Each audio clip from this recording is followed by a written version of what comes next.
Hello，歡迎嚟到量化動力教室。咁今日咧同大家分享呢個 CCR 量化現貨機械人，即係量化現貨嘅專門。咁我哋揀咗最主要都係最主流嗰十幾隻幣啦，包括係比特幣啦、以太啦、BCH 啦、比特幣現金，另外狗狗幣啦、Doge 啦，咁 Link 啦，咁啊黃金亦都係我哋用嚟做對沖啦，所以我亦都係揀咗佢喺呢個 list 裡面嘅。Solana 啦唔使講啦，咁係量化之王啦，波動非常大，亦都係最主流嗰幾隻幣啦，所以嗰個交易深度足啦，基本上就每一日都有好大嘅交易量。咁啊新興嘅一條鏈啦，水啦，咁啊 TRX 啦啲老鏈啦，咁呢啲亦都係即係都係好穩陣嘅一啲主流幣種啦 XRP 啦呢啲。咁有隻幣咧就係一個去中心化交易所叫做 HYPE。咁呢隻幣咧我揀佢係因為佢一係唔升，但係升就都幾犀利下。咁呢扎幣我哋做量化咧有咩好處咧？咁樣做俾你 hold 住現貨嘅好處就係佢可以24小時好密集地幫你低買高賣。咁就算可能某隻幣啦，佢呢段時間唔係好喐，上上落落可能都係喺5至10%，但係因為佢每一日都有波動，你就有收入，就唔會似你 hold 住某隻幣，可能你10蚊買，你要佢升到11、2蚊甚至15蚊你先有錢賺，係兩個概念咯。我哋賺嘅係波動嘅錢。而傳統你買一隻幣等佢升，你係賺一個我哋叫 capital gain，嗰個資產要增值你先賺到錢。但係我哋呢個只要佢升升跌跌，甚至佢比你當日嘅買入價更加低，但係只要佢不斷有波動，你都會有收入，你都可以有錢賺，因為你每一日都會有利潤。就算嗰個幣最終呈現一個浮虧嘅狀態，但係因為你每日都有收入，所以你嘅收入會逐漸冚過你嘅浮虧。個概念就係咁樣。咁我哋逐隻睇下點樣去設置啦。嗱，成個版面我介紹下先。咁呢個 CCR 啦，咁由於我舊年已經有啲記錄㗎啦，所以呢個咧就大家睇完就算啦。7000幾蚊嘅嗰個利潤，咁我係今年即係前幾日先開始重新再去做一個現貨量化，因為之前我揸幣啊嘛。咁但係而家我套到啲錢出嚟，去重新去做一個現貨量化。咁所以咧係由嚴格嚟講係由28號開始。咁由28號開始即係上個禮拜六啦。咁應該上個禮拜五啊，上個禮拜五。到而家咧，其實係5日啫，5、6日、5、6日、1、2、4日啫。咁賺咗幾多錢咧？大家可以睇下喎，賺咗都有118蚊，其實都 OK 啊。用31,000蚊左右嘅本金，美元啦，當然我指美元啦，咁可以賺到百幾蚊，咁都 OK 啊。好，咁我哋睇下嗰個設置係點樣先啦。好，咁我哋睇比特幣啦，譬如比特幣啦，咁佢嘅設置咧，其實係以一個網格嘅形式嘅。第一單我用200蚊買入。咁第一單同第二單之間係爭1.2% 嘅差距，我哋叫如果比特幣喺我買入價，我當係68,000買入啦，佢跌咗1.2%咧，我就會補第二倉，第二倉都係200蚊，第三倉、第四倉如此類推啦。咁呢個自定義比例咧，間距比例其實就係第一倉與第二倉或者係倉與倉之間嗰個間距咯。咁追蹤建倉即係話我跌咗1.2% 之後反彈幾多我先買，我先去補第二倉咧。當佢由第一倉去到第二倉跌咗1.2%，而反彈0.12%咧，我就買入第二倉。所以呢兩個意思就係一齊咁樣去理解，咁你就會明白係咩意思㗎啦。自定義間距講多次啦，就係跌咗幾多比例而買。咁追蹤建倉就係佢回升翻幾多，咁我就決定買入啦。所以係一個組合咁睇嘅。咁整體止盈啦，追蹤止盈呢個亦都係一個整體咁睇啦。咁呢個意思咩意思咧？即係話你可能補咗好多倉啦，1、2、3、4、5、4倉啦，我當4倉啦。咁你整體止盈就係呢4倉拉勻平均。可能係某個數啦，咁佢只要喺嗰個數以上，平均嗰個價升4%，再跌翻1%，咁我就賣出啦。咁所以呢個追蹤建倉同埋整體止盈同埋追蹤止盈咧係要一齊睇嘅。咁我喺第一倉，即係話我買入第一單，如果佢已經賺咗2%，跌翻0.5，咁我就會賣出嘅啦。如果係1、2咁睇咧，就睇呢度啦。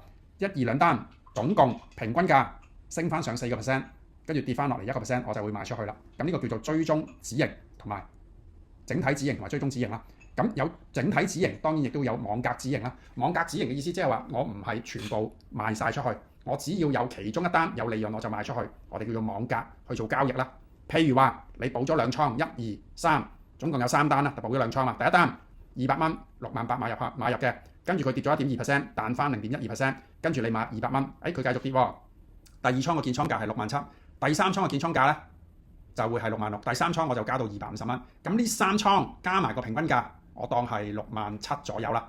當我揀網格止盈啦，我就唔係全部賣出嘅，我淨係會睇第三倉嘅啫。如果第三倉喺66,000呢個基礎之上升翻1.2%，回彈翻0.3%，我就將第三倉賣出。所以呢個叫網格止盈，亦都可以理解為尾單止盈，得唔得？呢度理解嘛？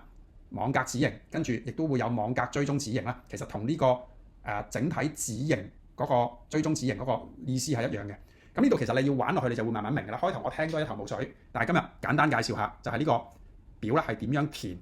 咁當然啦，如果你唔想煩嘅，咁你亦都可以用呢個智能模式啦。智能模式我譬如話呢度啦，智能模式你係可以填翻你投入幾多錢，跟住揀翻我當通常都係保守啊，或者保守減啊，或者保守加啦。如果你係想穿越牛熊線咧，如果你想直接穿越牛熊市，咁你就揀保守啊，冇死㗎啦。咁啊，跟住整體止盈就5%，回彈2%就賣出。又或者網格止盈，如果99%，即係話你唔開啟網格，唔用嗰個尾單止盈。但係如果你想逐單出，尾單先出，跟住再對上嗰張，跟住總之係一單單咁出咧，你可以喺度切翻3%、4%都得嘅。其實同頭先個表係一樣意思嘅啫。譬如話4%或者3%，你想睇下尾單嗰度賺幾多，你自己決定啦。咁跟住呢度就照跟翻 default 啦。追蹤建倉就係你去到第2倉、第3倉，佢反彈幾多，你買入咧。咁呢個就係喺度填翻個百分比啦。咁最後啦，呢度啦，亦都係建倉參考，你係用整體嗰個建倉均價去計算啦，還是用尾單嗰個均價去計算下一倉咧？咁我通常會用尾單均價，因為呢個咧係更可以捱到嗰個跌幅啊，更抗跌能力更加強。咁呢個簡單介紹下智能模式。不過由於而家我都玩到好熟啦，所以我通常都係用專業模式去設置嘅，得唔得？呢度好，咁就比特幣係咁樣設置啦。咁啊，另外以太坊咧亦都係類似咁設置，咁我唔介紹啦，唔詳細介紹啦。咁我亦都我最主要咧量化咧係比特幣啦、以太、黃金。黃金係做對沖嘅，因為通常咧大市升，黃金就跌。但係如果大市跌，譬如話打仗啦，突然間黃金呢個幣種就會升㗎啦。咁其他跌，咁黃金升，即係做一個對沖功能咯。Solana 啦係我最主要每一日都有個好大嘅波動，咁啊貢獻咗好多嘅利潤俾我啦。譬如今日啦就幫我賺咗15蚊嘅，喺41蚊裏面賺15蚊，其實都唔錯啦，大概都30%左右啦個總嗰個貢獻。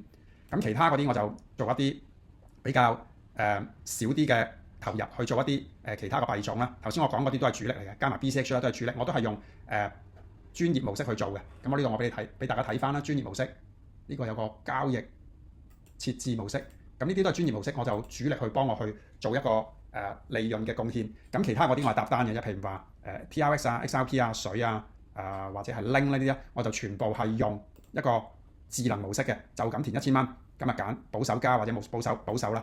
自己決定啦，咁跟住就呢度全部跟翻晒佢跟嚟嘅 default，跟住就撳保存策略，跟住就可以跑動噶啦。咁你設置好晒呢啲之後咧，你就喺度開啟監控咧，佢就會幫你跑噶啦。咁呢個就係簡單介紹 CCR 量化現貨量化機械人點樣可以幫你去 run 一個被動收入。如果你可以有耐性俾呢個機械人去 run，佢平均每個月可以俾到你。如果你識設置啦，其實4至5厘回報係做到嘅，甚至好嘅。甚至如果嗰個市嗰個月啦波動夠大咧，10零%都有機會做到嘅。所以我覺得全年咧，你預我就當保守啲啦，5% 啦，或者4% 啦，唔好咁多，4% 啦。咁你乘翻12個月，其實大概都有40-50% 嘅回報㗎啦。所以呢個係一個都算係一個唔錯嘅理財工具啦。如果你譬如話有少少閒錢，你可以考慮擺可能5000蚊美元或者1萬蚊美元喺呢個 CCR 量化機械人嗰度去 run。咁當然啦，佢就係一個軟件嚟嘅啫，佢透過 API 一個接口去對接翻一啲主流嘅交易所，你嘅本金一定喺你名下嘅交易所裏面，所以成個遊戲嘅風險就係交易所是否安全同埋美元是否安全。因為其實呢個量化軟件咧，其實佢係用 USDT 或者 USDC 去做量化嘅嗰個計算單位嘅，所以只要呢啲穩定幣佢背後係美元，最主要係用美元去做支撐㗎嘛。